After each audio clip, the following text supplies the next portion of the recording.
whole hour, there's not. Our other group didn't follow us over. Yeah, I know. What happened to the rest of the room? Hey guys, come on down. Let's be intimate. There's only a few of us. Come on, let's hang down here together. We'll make this a nice, intimate, cool group. I like intimate. Come on down. That doesn't sound creepy at all, EJ. Yeah, EJ, that's not creepy at all. I'm totally on the other. Oh my God. Come on in, everybody. Only EJ likes. Not that hard. I'm safe. My mother's Not that hot. I'm protected by that. Susie? I'm sorry, what happened?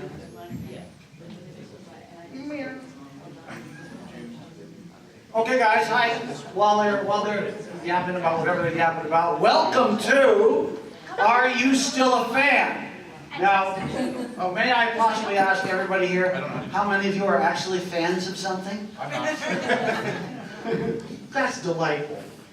Me too. I'm Joe Ochman. I am a geek. I'm a nerd. I have been since I was a kid. I can't help myself. And I'm gathered here today with three of the finest nerds of their generation. The lovely E.J. de la Pena, creator, star writer of Nobility, and I'm not going to do the jingle all the way joke again because it's just not worth it. No, it's not. He's working post on Retro Replay right now, which is a very cool web series with Nolan North and Troy Baker, two of the great gamers who are basically, I believe they play retro games and stuff happens. They basically make fun of themselves in the game. As well they should. Sitting next to him, smiling like a crazy person, is Matthew Hunt. Matthew is an internationally award-winning writer of Solar Reboot, which is really cool. He's a film producer, a Fifth Passenger, and a TV show, Electron. What the hell's the name of that damn thing? Electron what's it? About Riley Parra, Electron Blade. Electron Blade is what I was thinking of. I don't want to do your whole damn resume. But the point is, this is an established and amazing guy, and really, really good to know. And then down there, Geoff Mark, visual effects guy, also writer, director, producer type, who's directing a film very soon, a short film, which is called Crystal, when I always forget the last word. And this is why we have you as the... Crystal. I'm not a moderator. I'm a great moderator, aren't I? As a moderator without the words. Yeah, Crystal City. Crystal City, but that's because I get you to talk about it. It's a strategy. It's more interactive. It's all interactive. Interactivity, that's what this industry is all about. Yeah, it's a short film. I'll just do a quick little thing about it. It takes place in World War II internment camp in West Texas, 1944. And it's a coming-of-age story, so it's two young people. One is Japanese-American, one's German-American, because Germans were interned. That's actually very cool. And Italians and South Americans. And the lovely Gigi Edgley is not down at the end. No, she is. Oh, she You is. can imagine. Imagine Gigi, who's going Could to you join join us. us by recently? She's 8 months pregnant. She's like, I heard, so we're like, oh. Yeah, we'll let her go. But she'll be down sitting at her table at 223. 2233 or something. 2233. 2233. So she'll be down there for the rest of the day, probably relaxing and breathing heavily. So go down and visit her. She's a great gal and has pictures and all that stuff. And if you're an obstetrician, she's about to pop. So It could happen at any moment. might want to hang around there. So anyways, so this panel, unlike the last one, is called Are You Still a Fan? And basically, No, let's go drink. That's why we drink. so yeah, everybody here has achieved a certain level of success or in some cases mere competence. And yet, there's still things that fire us up. There's still things that make them dream. There's still things that make them excited about being here. And that's what we're talking about. Since we have such a small crowd, Yep. we've got our fan club, which is awesome. Andrew is like screwed. I'll pay you later, shut up. Matt has a plan. Go, Matt. No, I do have a plan. I see a lot of new faces from over the years I've done panels. I see a lot of new faces. Why are you here? What do you want to know? You got. Yeah, what can we do to help Yeah. you? Is there a particular thing We can answer why we're still a fan. Yeah. But Why the heck are you still here, huh?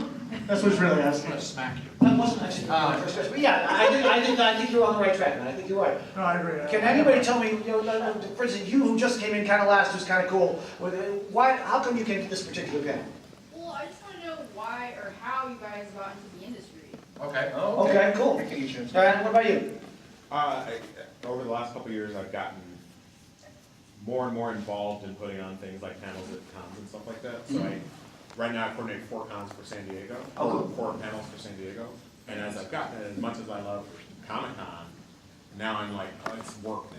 Yeah. Right. And so it's sort of, as much as I still love it and still committed to it, it sort of, the shine gets off the apple. So that's Yeah. Preach. Oh, that's actually very, very cool. Joe. Come on down, guys. Let's actually answer her question. Let's listen to these two. Yeah, And then we'll absolutely. go on, answer each one as we go. Yeah, I think that's a good idea. Go, guys. Okay, I'll start over here. Yes, Jeff, please. So We're letting him speak now?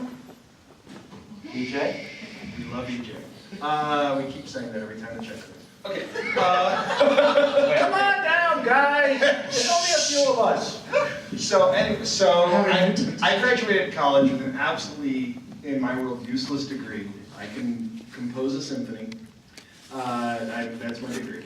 And I got a job as a runner, as a production assistant, the lowest level you can be in film and television for Saturday morning cartoons. So I'm working at a shop, being, incredibly useful and incredibly underpaid. And in my head, I thought, well, all the important people have computers, and I don't. So I went and in a closet, I found a computer, and it turned out to be an Amiga 2000. Oh, God. Yes, which nobody had touched in quite some time. And so I got it up and going, got the screen, and it has the software on there you can animate, D-Paint, I think it was called.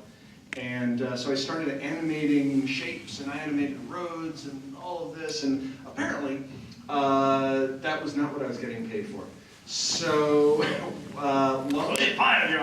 well, I thought this was going to happen. The big boss man, a guy named Fred Wolf. Fred became famous for animating by hand, by himself. How many licks does it take to get to the center of the scissor? That was Fred Wolf when he was in his 20s. Just him, right? He bursts into my door many years after that commercial. I think I'm fired, and he looks at me, because he doesn't even at that point know how to read his email. He doesn't know computers for anything. He goes, can you do that sort of thing to my company logo? Yeah, yes, sir. Okay, you should probably go do your job now. And about a week later, he hires me at the going rate to animate his logo in 3D. This is 1991. The going rate was about $3,000 and aired second. I decided at that point I did not want to work my way up the production line. I wanted to go into computer graphics. It took another 6 or 7 years before I got onto Babylon 5. But that focus was, hey, this is fun, and B, it pays more than minimum wage. With the two combined were how I broke in. Getting into Babylon 5 was just meeting people, and then one of them happened to be working on it and said, hey, do you want to come work on this thing? Yeah, okay, and so I did. Which is not all that. I want EJ to go. Oh, let EJ go. Yeah, I want EJ to go. Why aren't you in control? He's herding cats. It's beautiful. I am. Well, no, what he says, he wants me to go. He wants me to leave, is what he said. No, I want EJ to go. No, This is a panel of hatred. I We would- all hate each other. I would tell you if I remember. My parents got me into it. My mom really got me into child acting when I was 2. I became SAG when I was 3. I had my first agent shortly before I was 4. Had my agent at 3 and SAG around the time I turned 4. I'm not sure if I was still 3 or when I turned 4 yet. And, Forgot the pageants. oh, really? See, this is why you don't bring your sibling to. No, tell us more. Tell us more. So what she's talking about is my parents, I was too young to really understand having a conversation, is this something you want to do? And so what they did was enroll me in beauty pageants, because obviously I have the look. Clearly. Clearly. And see how I reacted to being on stage in front of people having all that attention on me. And what I am told, I hate you. What I am told is that as soon as I got down after the first one, I went, Mommy, Daddy, can I go back up? And so they're like, okay, he's obviously okay with doing this. And so yeah, I remember a lot of the early stuff, but there's a lot I don't remember. I don't really remember the conversations. What I do remember is always being told that if I wanted to quit, I could. That I wasn't being forced to do this, this was always my choice. And so I went off and got another useless degree in economics, from George Washington, and then came back and in my early, post-adulthood, early mid-20s, made the decision to come back into it, made the decision to come back into it on my own as an adult. And yeah, just for the reasons for that were, I knew no matter what, I always knew I wanted to do things other than acting, but I never wanted to not be doing acting. Do you miss the beauty pageant, CJ? I think they miss me. Matt, you got something? A headache. Got something to answer our friend back here? Yeah. I wanted to go last because mine is very simple. I have done... He got drunk. Yeah. I have done 18 films and got an Emmy nomination. In how long a period of time? And, well, let me hang on. And my Emmy nomination and my internationally award-winning book in the last 4 years. My career started because I went to Vegas to visit friends, because I was there, and I was a smart-ass to the right person at a bar, and we started talking, and next thing I know, I'm here. So, now do you want the longer version? No. Good. You make us all jealous. Yeah. 4 years. What I'd like to do is actually move on to this gentleman who also expressed something. And I want to ask you a question. Sure. All right? And it's the first question I was going to ask them. What is the very, very first thing that you remember that you nerded out on, that you geeked out on, that gave you that passion? Superman. Was it Superman? Oh, yeah, Yeah? How come? I was a Counts better. comic book kid. I read comics before I went to kindergarten, and I loved Superman. And, clearly, since I've got my comics coming in this week, that never sort of... So the passion has stayed with you this whole time. That passion, even though you're in con burnout, Yeah. the passion is still rumbling underneath. Yeah, absolutely. Which is a cool thing. So guys, I asked the same question to you guys. What is the first thing that you remember that made you geek out, that gave you that passion that he has, like for Superman? And has that continued through? Has any of that continued through to today? I grew up watching Doctor Who and Star Trek. And had TV. Matt, you're the cat that needs to be herded. I'm sorry, I feel... Yeah, we know what you're feeling. Keep your hands to yourself. He's got opposable thumbs on his feet.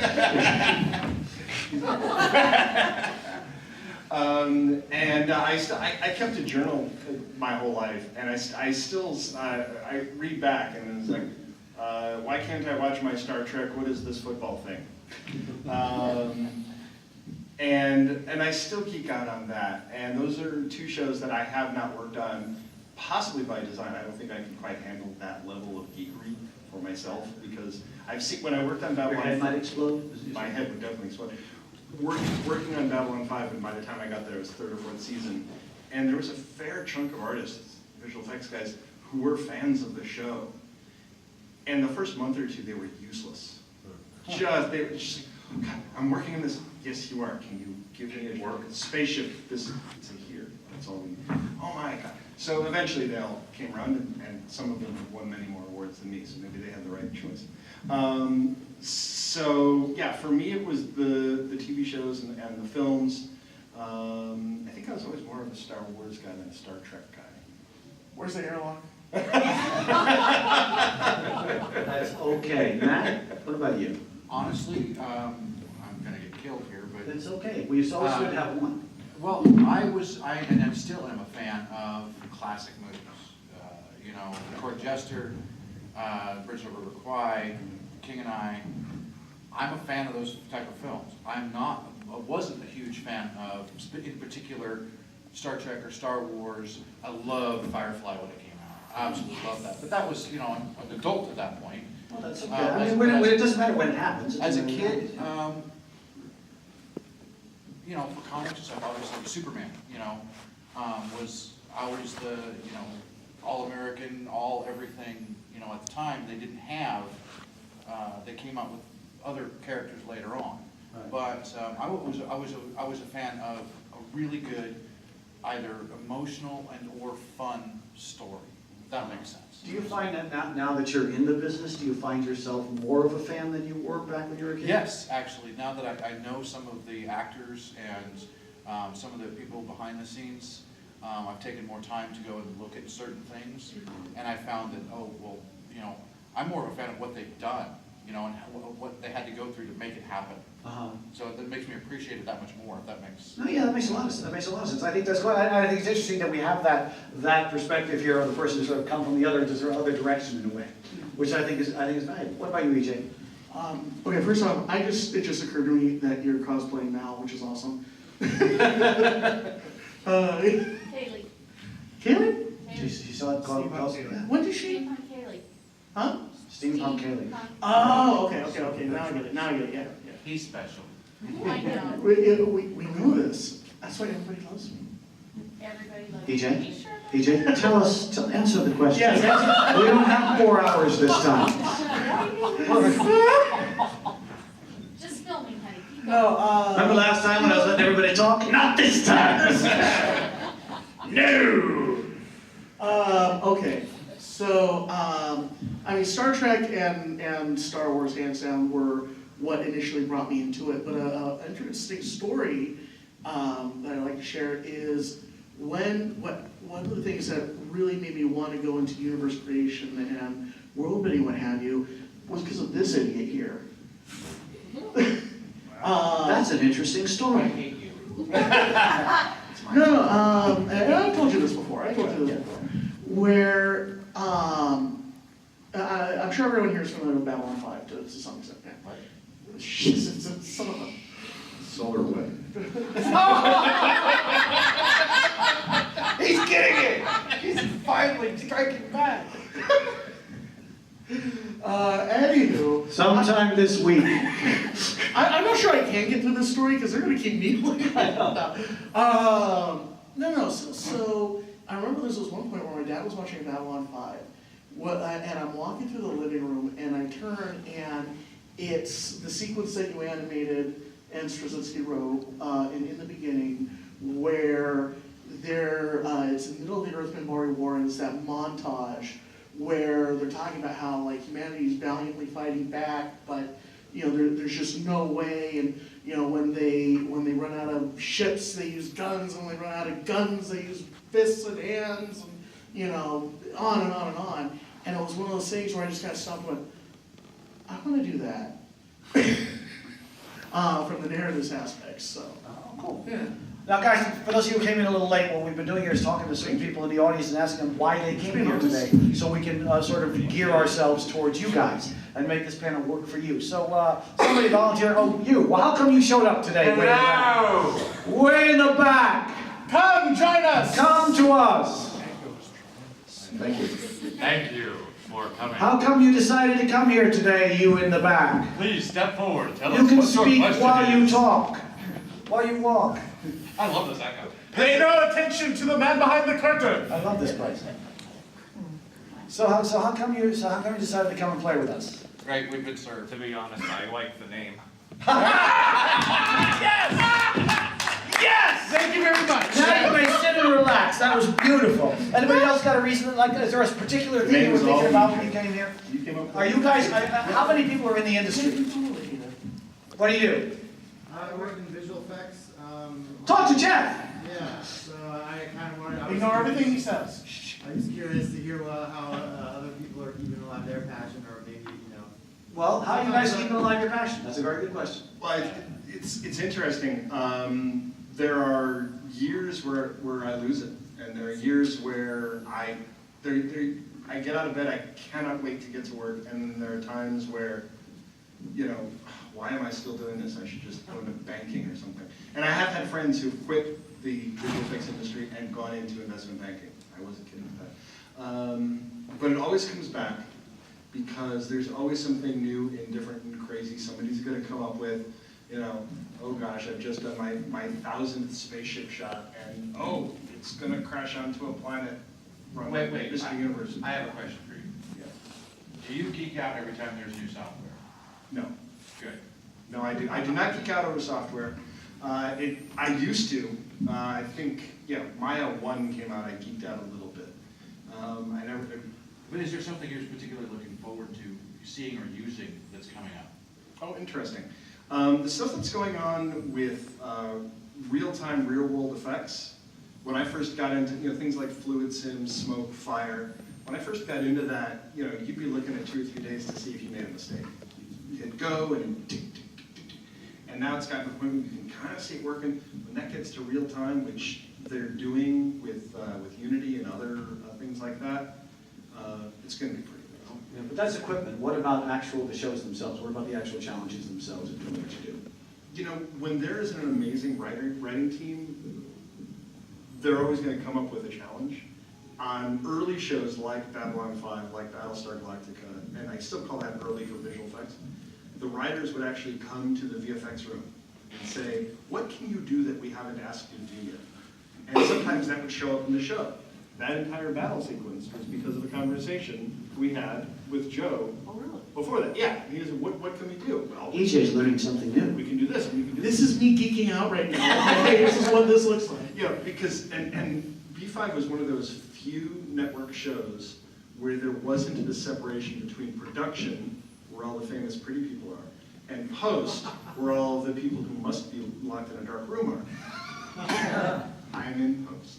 I'm not. I don't know why you have a face for radio. Matt, you got an answer for that? How do you keep the passion? But how do you keep the passion alive? Keeping the passion. Passion Little alive. one, Bill. Not that passion. Oh, sorry. I got eye rolls. I got the whole. I don't know this. Somebody heard the cat. I've done a lot in the last few years, and it's burned me out heavily. Just because there's so much, but at the same time, it is so fascinating to work with so many different people. You learn very quickly who not to work with, very quickly. But I prefer doing productions where there is no line. Yes, I may be in charge, I may be supervising on this, but I want to hear ideas from my VFX, from my writers. I may be one of the writers. EJ and I have sat down and written scripts. We did one with Tim Russ and sat down in a restaurant and argued all day long about what was going on in the script. God, that was fun. It was fun. That part I love, but I want to make sure that's what keeps my passion, I guess, going, is the fact that I've stopped production. There's a gentleman hiding way in the back there. His name is Scott Baker. Scott Baker, ladies and gentlemen. He's the director of Fifth Passenger. I remember when we did his film, he would stop and ask, we had needed ideas. He'd stop and ask everybody, what's your idea, And that kind of thing keeps it going, keeps it, interesting and fun. That's not my job. And at that point, you're like, yes, you're right, it is not your job anymore. EJ? And this is also answering your question, correct? I want to make sure we did get there. Okay, there's a phrase I like to use. You can learn the secret from Inherit the Wind. You can learn the secrets of flight, but the birds will forever lose their wonder. Yeah, seeing how the sausage is made, it does change it for you. It always will. It's no longer this mystical thing that comes through on the magic box in the living room. It's now something that you live day to day and it's real. So yes, it's going to change, it's going to evolve. Accepting that and isolating the people you're dealing with on a day-to-day basis from the characters you admire, and you're compartmentalizing that, has been a big one for me. Because I've worked with some people or otherwise met people who, as a kid, I worshipped, and they turned around and were total dicks. They say, Like never Matt. your heroes. I'm sorry. Case in point. Everybody turns and looks at Matt during this. Nobody worships that, so. The mirror doesn't count, See the Matt. hatred? The mirror It's doesn't hatred. It's count. deep, reviving hatred. Actually, a quick question. When you go, all three, just quick yes or no. When you go to a movie now, or when you go watch something, can you still get lost in it? Occasionally. Occasionally, yeah. Yeah, if it's great.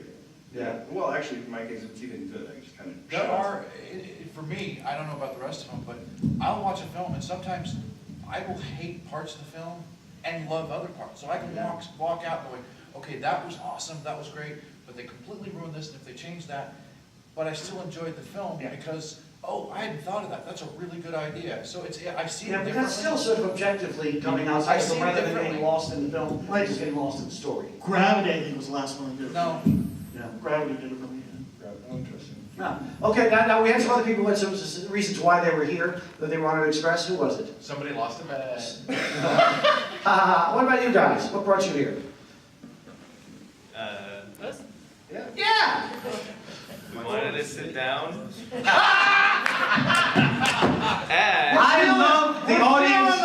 Guys, I want to applaud the audience of this panel for A, their honesty, and for B, not really wanting to be here. I think it's fabulous. well, In fact, he's walking out right now. Bye. My VFX brother is leaving. Gotta go back to work. Damn it. That's a VFX guy. Oh, nice. Ooh. All right, so you got nothing. What are you? You're just sitting here. Anybody else got well, we anything? wanted to sit down, and I think we're all fans of something. So. What are you a fan Well. Totally not Flash, apparently. No. So, well, to answer one of the first questions, I was a super geek for Ghostbusters. Yeah, that's cool. All right, that's cool. Yeah. So Now, that's- I mean, Matt talked before about what he geeked out after when he was young, and I think we need to acknowledge that geekery does not necessarily have to be a superhero, or it doesn't have to be any of that stuff. I mean, Charlie Chaplin movies are something to geek out over. Any of this stuff is something to geek out over. It all counts, and I think it's important to realize I that. actually was with EJ at one of my biggest emotional geek outs was when somebody texted me when we were at WonderCon and sent me a picture of my book in a library. Yeah. I freaking geeked out. I was like, oh my God, there's Heinlein and Wells and all these, and my books are there. That is You know, definitely, that's what we really geek out. I Yeah. mean, it's kind of neat. I can attest. Yeah. He was geeking out. And to see Matt do that is a very sort of like kind of serious-minded fellow. As you've been able to tell from this panel. Yes, he's so serious-minded. All right, guys. I mean, we're answering all the questions. It's kind of Yeah, funny. yeah, We'll get there. So you guys have been able. Let's just go to questions. Yeah. Does anybody have any burning questions? Or anything anybody wanted to ask that they think of? Go, you About got the it. industry. About the industry. Or whatever. About whatever you want. This is your panel. What do you I'm got? still learning about the industry. Come on. So- Don't worry, so are we. All right. Yeah, if you ever So- stop learning, then You're stop 6 doing feet it. under. No, so if you ever stop learning, if you think you know something about whatever business you're in, time to move on. Okay, Because you have no well, passion. I'm a creator. I'm writing a comic book, a webcomic. Yeah. And what Cool. really got me into it is like really emotional stories and characters. But one thing the reason why I came to this panel specifically is I wanted to understand how you create a thing that people latch onto. One thing about my story that I found surprising was that as me and my writer was like building characters, we found out there was a specific character that became the sexy character, but it was not intended. Yeah, yeah. So I wanted to know what your reaction is, where you create the thing and then all of a sudden there's this surprise reaction to something. Cool. Yeah, very, very. That's a cool question. Yeah, actually, you know, Oh, that's my answer. Cool! when you create something, you should, for one, shouldn't be creating it, at least in my opinion, shouldn't be creating it to make money to become famous. Because if you are, it's not gonna ever work. You should be creating for your own passion because you want to share it with the world. Doesn't matter what it is, but that you want to share it. But it's amazing when you create something, let it be in a film or VFX, like he just found out, you know, it affected his life. Something you don't think about, or something you write or create or character, reaches out and becomes a sexy character, or becomes the wisdom character, or somebody says, you know, what you wrote in that comic strip or that graphic novel made me really change my life. That is your goal, I assume, right? but don't make it your goal. Your whole goal is your point. If you try to make somebody live off what you're creating, you know, and grab onto it, it'll never happen. Yeah. It'll happen when you least expect it. If I may go in even as a panelist for a second, that's absolutely true. What Matt's saying is exactly right. You never know what the thing is that's going to catch people. I'm involved in a series now that I'm involved in. When we started, none of us ever had any idea of Miraculous Tales of Ladybug and Cat Noir, so the French series. Sharknado people. And Sharknado. that none of us had any idea. We all thought, I thought that was going to be some little dubbing job that was going to go nowhere. And now they just opened a store for merchandise in Santa Monica. They're doing a live action movie. They have a musical, and the thing is going to be a musical. And I had people come up to me at conventions and told me that my character, who is essentially the snooty mayor of Paris, has changed their lives. Nice. You don't know. And Matt's exactly right. You go with what your passion is and you write it and let them come to you because I think art is about us, it affecting us emotionally, however it affects us. I've had people come up to me on a character in my book that is a very minor character and get mad and yell at me because I got something happened or whatever, they didn't have what they wanted. And I'm like, but did you read the other 480 pages of the book? People think soap operas are real. Wait, what? If I might make an addendum to what Matt was saying. No, you may not. Next question. Don't make me work. Let him answer. Go easy. If you are writing something for you, like Matt was saying, and from your own passion, I would also make the argument that it is then more likely to be successful. Because first off, you're going to take that extra care to make sure it's good, because you are going to be passionate about it, you are going to want it to be good for you, if nothing else. And also, there are other people like you out there. Believe it or not, you know, there are plenty of people out there, and you keep moving your head like we're looking at you, you keep moving your head like, you know. You're giving me the creeps. Have you made it?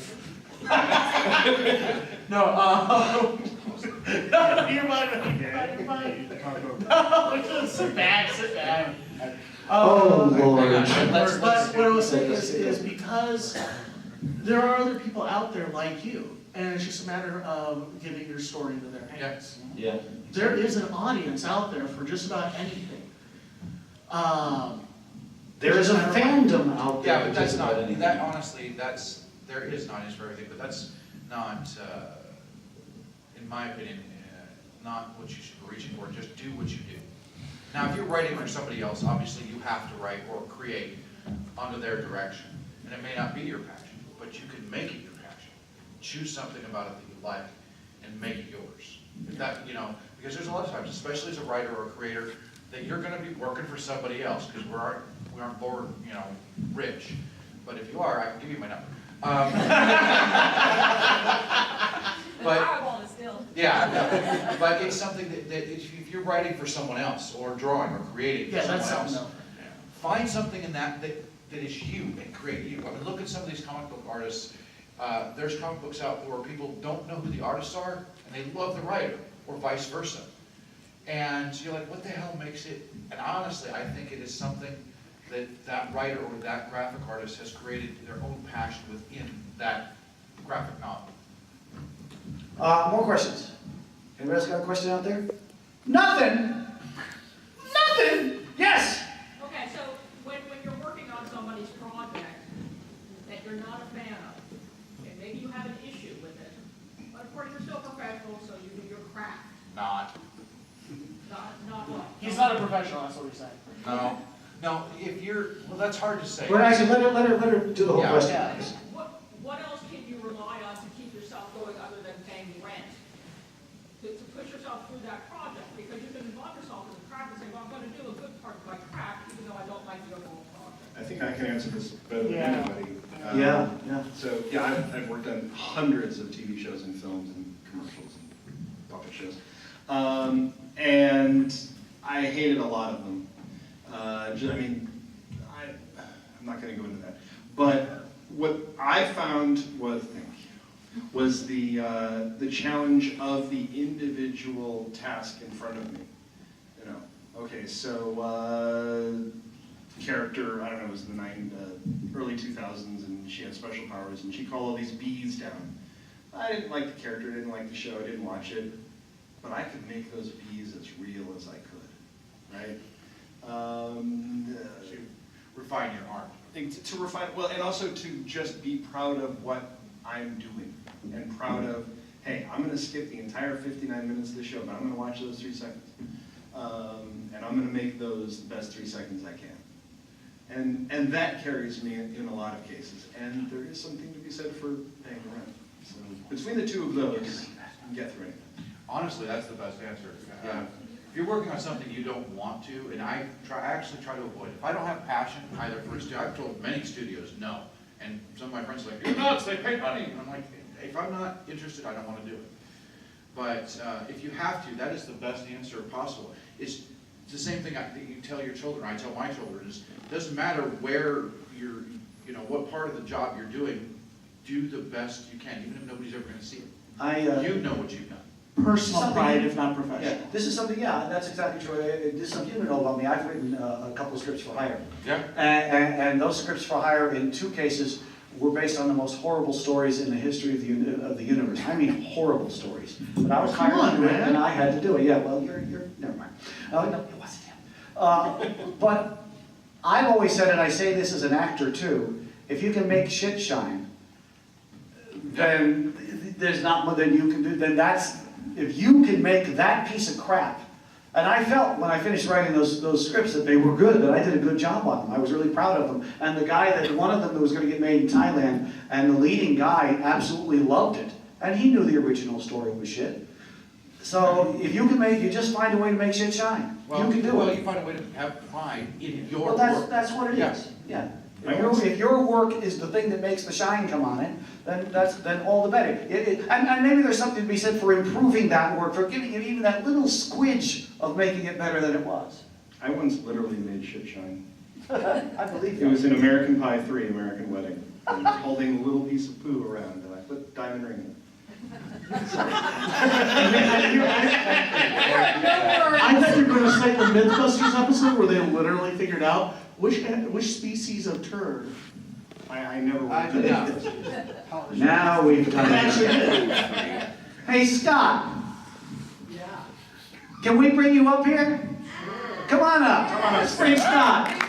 Scott Baker, ladies and gentlemen, director of Fifth Passenger, which is a film you must see, and creator. Creator, director, writer. Creator, director, writer. Even a cameraman. And Ball the name ball, like Scott, it's very disappointing for him not to be wearing red. He catered.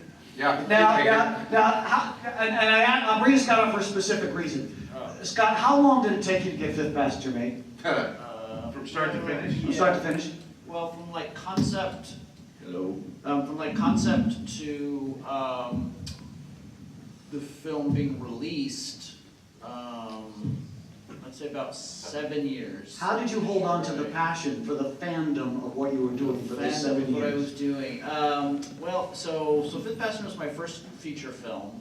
I did a whole bunch of shorts before that and some web series. And so it had always been that's what I want to do. I want to direct a feature film, right? And I got started a little bit late into the filmmaking thing. It was something I'd always wanted to do when I was a kid. I was making movies in my backyard with my dad's VHS camera and stuff like that. But it was always a dream. It was a hobby. It wasn't like, okay, this is a career, because I didn't know anybody who was in the industry. I didn't know how to make it work. And so I came out to LA when I was already in my 30s, and I was like, I'm going to live the rest of my life with regret if I don't at least give it a shot and try to make a film. And I love sci-fi, I love horror, I love thrillers, I love those kind of films. I love Alien and Moon and Event Horizon and John Carpenter's The Thing. Those are all the kind of films that I love, and that inspired me to like want to make films. Those are the kind of films I wanted to make. And so when I came up with the concept of Fifth Passenger, I started putting it together. And I started getting the ball rolling, and started like, okay, well, getting people on board. People like this project. I'm getting like some Star Trek actors. I'm getting other people that like want to help me make this film because they've seen other works that I've done. And once it started moving forward, and I said, okay, this can actually happen, I just committed myself, and I said, I'm going to do this, and I'm going to do this, or I'm going to die trying.